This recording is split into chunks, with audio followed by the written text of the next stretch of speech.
The Hunters and the Javelins had been replaced in the fighter force by the English Electric Lightning, the first of which had arrived on number 74 Squadron in July 1960. Never before had an RAF aircraft type achieved such a remarkable step forward in performance.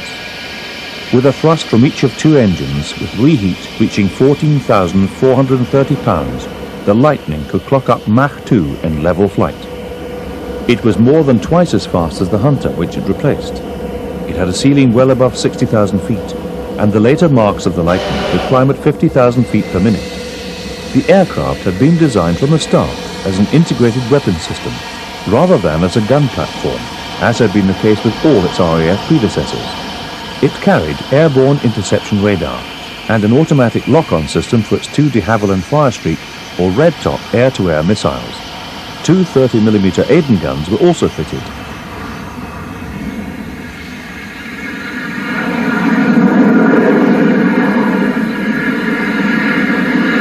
Spectators at numerous air shows in the 1960s and 70s were astounded to see demonstrations in which the Lightning took off, stayed low to gather speed, and then, after being airborne for only a couple of thousand yards, pulled up into a vertical climb and disappeared heavenwards. At first, the range of the Lightning was somewhat limited. It had, after all, been built as a short-range interceptor. But modifications were soon introduced, giving the aircraft, among other improvements, a large ventral fuel tank, provision for a pair of over-wing fuel tanks, and a probe for air-to-air refueling. This was just at the time when air-to-air refueling was starting to be taken much more seriously by the RAF. Flight refueling trials began in earnest with the multi-purpose Valiant B PRK Mark Is of number 214 Squadron in 1959.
That's good stuff.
an air defender and the first British aircraft capable of supersonic level flight, the English Electric Lightning.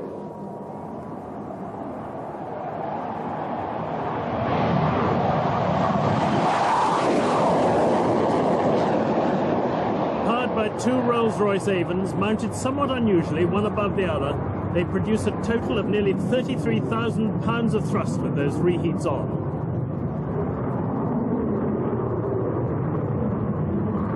The Lightning went into service with No. 74 Squadron at RAF Coltishall in 1960 and remains operational to this day, with two squadrons at RAF Binbrook. Flight Lieutenant John Fiennes is with No. 5 Squadron, and he's been flying the Lightning for 6 years. They're due to be phased out next year to be replaced by the Tornado, although they will still remain in operation in Saudi Arabia. It's interesting to note John Fiennes' comment. He describes it as a super aeroplane to fly, still excellent in combat by comparison to the Tornado and Jaguar. With a ceiling of more than 60,000 feet, speeds up to 1,500 miles per hour, the Lightning remains a potent weapon in its role of all-weather interceptor. The weaponry can include packs of Firestreak or Red Top missiles, as well as twin 30mm Aden cannons and a ventral pack. With her retirement, the chances of seeing her again on television will be diminished. Sad thought. Yes, it's a shame.